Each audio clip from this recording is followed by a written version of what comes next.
Dimanche 15 janvier 2023, mesdames et messieurs, bonsoir et bienvenue dans cette nouvelle édition de Journal de Viva en version française. Dans les actualités de ce jour, page religion pour commencer. La conférence des évêques de Madagascar a eu un nouveau membre. Il s'agit de l'évêque d'Ambanza, Monseigneur Donatien Francis Randjiamalal, dont la messe pour sa consécration a eu lieu aujourd'hui. Ce nouvel évêque est le 6e évêque nommé par le Saint-Siège pour gérer la diocèse d'Ambanza. Le président de la République a été représenté par le Premier ministre Nsé Christian. Reportage.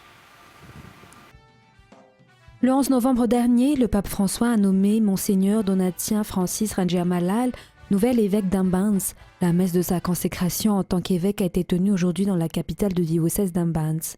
Les chrétiens de toutes les diocèses dans la grande île y ont été représentés aujourd'hui durant la messe assistée par tous les évêques de Madagascar avec le représentant du pape, le nonce apostolique.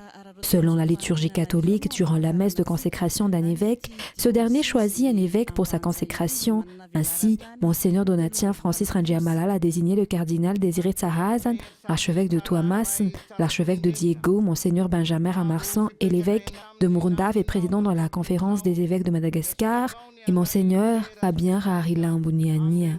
Monseigneur Donatien Francis Randjiamalal a été nommé évêque d'Ambanza du haut de ses 52 ans. Avant cette nomination, il a été père vicaire général dans le diocèse de Murundave. Il est le 6e évêque nommé dans le diocèse d'Ambanza depuis 1955. Monseigneur Donatien Francis remplace Monseigneur Rosario Vela qui est nommé évêque de Muramang. Le président de la République a été représenté par le Premier ministre Nsé Christian lors de cette cérémonie.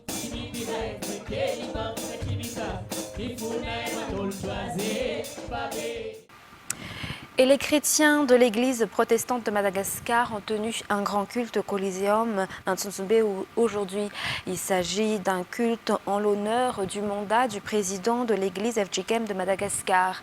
Une année d'espoir, de travail et de servitude, tel est le message du président de la FGKM, le pasteur Iraku Andjiamasu Ami. C'est un reportage de Rad Ramanan Zatouv et Anzar Razanarvel.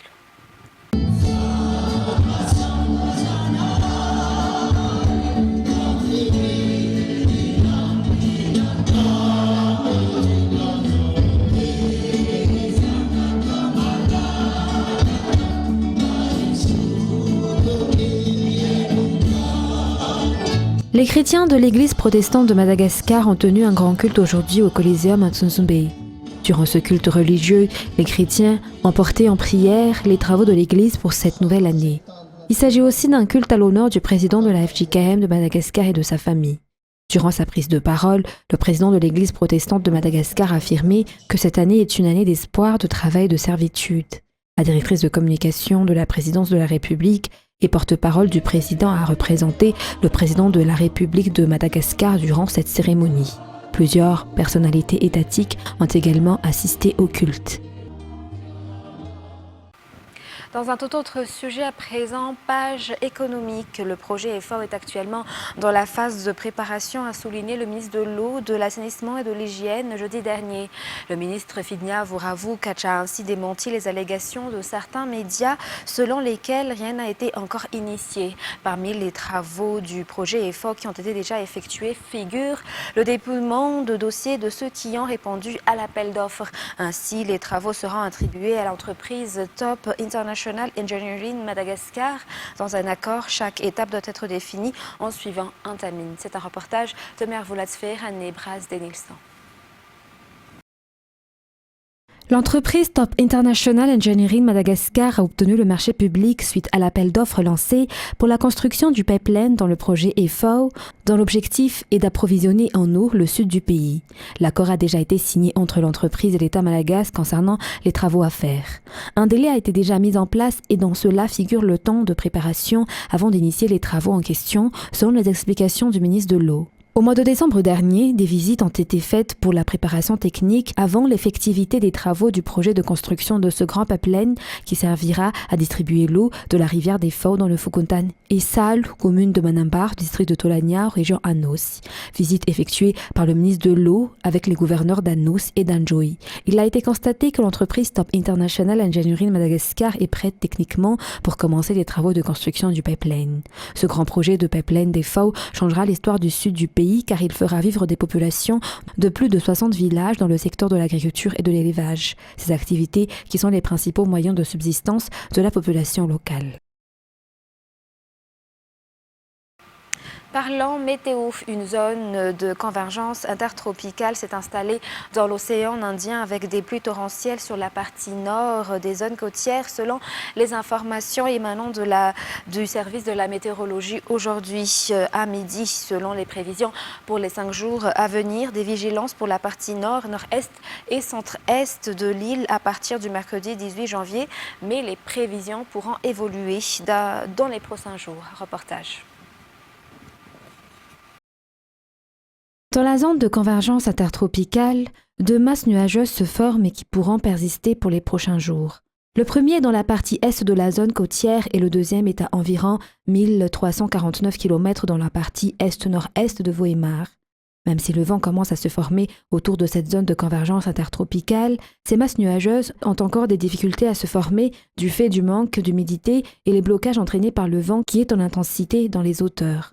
Concernant les prévisions pour les 5 prochains jours, la météo souligne que cela évoluera selon les statistiques recueillies.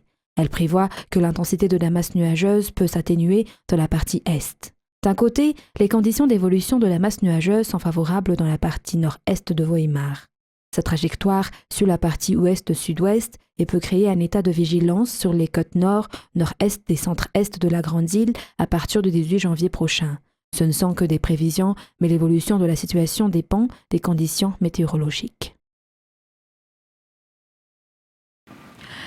Et Madagascar possède des plantes médicinales et endémiques qu'on ne trouve que dans la Grande Île. Ces plantes servent dans la médecine traditionnelle autour de laquelle sont axées les recherches effectuées par le CNARP, au Centre national d'application de recherche pharmaceutique. À cet effet, ce centre est sous la tutelle du ministère de l'Enseignement supérieur et de la Recherche scientifique. Pour promouvoir les recherches, une visite a été effectuée par la Direction générale de la recherche scientifique auprès du CNARP le vendredi 13 janvier dernier. Reportage. Le Centre national d'application de recherche pharmaceutique ou CNARP s'étale sur 3 hectares ici, à Mbuzato, Vambundvoan, Ivanch. Cette superficie est divisée en 3 parties, notamment celle où sont installées les infrastructures telles que les bureaux et le laboratoire, celle où résident les chercheurs et enfin celle dédiée aux plantes qui servent dans la recherche et qui est le cœur du centre. Il s'agit d'une sorte de forêt qui abrite 120 espèces de plantes dont 110 n'existent qu'à Madagascar. Comme le centre a été créé par le professeur Atimamang, la médecine traditionnelle y est mise en avant. La visite de la Direction générale de la recherche scientifique au sein du ministère de l'Enseignement supérieur et de la recherche scientifique avec quelques responsables de ce centre vendredi dernier s'est focalisée sur cet endroit dédié aux plantes qui servent pour la recherche. Certains parmi ces plantes y ont été depuis la création du centre. Elles ont été prises dans leur habitat naturel dans plusieurs endroits de la Grande Île. Ainsi, les chercheurs leur fournissent un endroit proche, voire similaire à leur habitat naturel, pour préserver les vertus médicinales. Il est à rappeler que les recherches issues du CNARP ont contribué dans la lutte contre la Covid-19. Et concernant la situation du Covid-19 dans le pays, une personne a perdu la vie des suites de la maladie du coronavirus entre la semaine du 7 au 13 janvier 2023, selon les statistiques officielles sorties par le ministère de la Santé publique aujourd'hui. 28 nouveaux cas de Covid-19 ont été enregistrés sur 449 tests. 5 personnes présentent des formes graves de la maladie. Sur les 28 nouveaux cas, 20 ont été recensés dans la région Analamang, 3 à Otmatsiach, un cas chacun pour les régions Itas, Faknakar, Jadiana, Astana et à Tsimonjefen. Sur la page sportive de ce soir, l'équipe du Sénégal est en bonne position dans le groupe B après avoir vaincu hier sur un score de 1-0 les Ivoiriens durant la première journée de la phase éliminatoire des groupes au championnat d'Afrique des Nations au Tchad. Autre match dans le groupe B, la RD Congo et l'Ouganda se sont séparés sur un score de 0 but partout. Et pour les autres résultats des matchs d'hier dans le groupe A, le match de l'Éthiopie et de la Mozambique s'est soldé sur un score de 0 partout également. Et pour aujourd'hui dans le groupe C où Madagascar figure, le Maroc contre la Soudan et les Barrières de Madagascar disputeront un match contre le Ghana à 22 h ce soir que nous pouvons suivre sur la chaîne nationale TVM. Et dans les actualités internationales, Let the Girls Learn, laissez les filles étudier. Ce slogan a retenti hier à Paris lors d'une marche entre République et Bastille en soutien aux femmes afghanes. Depuis le retour des talibans au pouvoir le 15 août 2021, les Afghanes ont vu une nouvelle fois leurs droits disparaître peu à peu et les privations de liberté se multiplient. Des rassemblements coordonnés ont eu lieu dans plus d'une cinquantaine d'autres villes du monde dans le cadre du Global Movement for Human Rights en Afghanistan. Reportage. Des rassemblements coordonnés ont eu lieu aujourd'hui dans plus d'une cinquantaine d'autres villes à travers le monde. À Paris, plusieurs centaines de manifestants ont bravé la pluie pour faire entendre leurs revendications. Certains se sont exprimés au micro de Mandy Eshmati. Ce sont des droits fondamentaux, c'est inadmissible ce qui se passe et il y a énormément de colère, d'indignation dans le monde et c'est la raison aussi pour laquelle on est là pour interpeller la communauté internationale, les élus locaux pour qu'il puisse y avoir une action coordonnée. Où sont les politiques français pour soutenir ce peuple qui est en train de crever, que ces femmes sont en train de dépérir? En fait, on est là aujourd'hui pour défendre les droits des femmes afghanes. Ce ne sont pas des droits sociaux comme on peut le percevoir dans d'autres pays, les femmes qui se battent pour l'avortement, etc. Mais en Afghanistan, les femmes se battent pour des droits fondamentaux et leurs droits inalignables, comme l'accès à l'éducation, le travail et même sortir de leur maison. Et de nouveaux documents confidentiels ont été retrouvés dans la maison de famille du président américain, a indiqué hier la Maison-Blanche. Un nouveau rebondissement dans une affaire délicate pour Joe Biden. Une loi de 1978 obligeant les présidents et vice-présidents américains à transmettre l'ensemble de leurs mails, lettres et autres documents de travail aux archives nationales. France 24. Incontestablement une affaire embarrassante et qui promet visiblement de le devenir encore plus puisque chaque jour apporte son lot de détails et de découvertes qui précisent un peu plus ce que l'opposition républicaine qualifie désormais de légèreté inqualifiable de la part du président des États-Unis, je cite, dans un domaine pourtant qui touche, il est vrai, à la sécurité nationale. Ces 5 documents découverts ces dernières heures s'ajoutent donc à ceux dont l'existence a été révélée par les avocats de Joe Biden, vous l'avez rappelé, et qui se trouvaient dans l'un de ses anciens bureaux de Washington, d'une part, ainsi qu'à se retrouver il y a 48 heures dans son garage de sa résidence privée du Delaware. On en apprend également un peu plus sur le contenu de ces documents.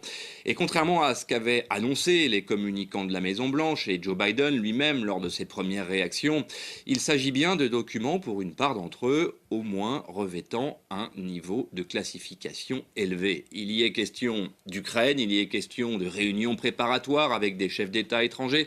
Et si les équipes du président ont jusqu'à présent choisi la transparence, il faut le rappeler, dans le but de désamorcer bien sûr cette affaire, eh bien force est de constater que la stratégie n'était peut-être pas la bonne finalement. Et pour mesurer l'impact que cette affaire promet de revêtir, il suffit d'observer les réactions des médias considérés comme de sensibilité démocrate, même si dans un premier temps on a clairement observé une volonté de ne pas faire l'amalgame avec l'affaire qui touche Donald Trump, cette fois, eh bien, cette comparaison est désormais de plus en plus admise.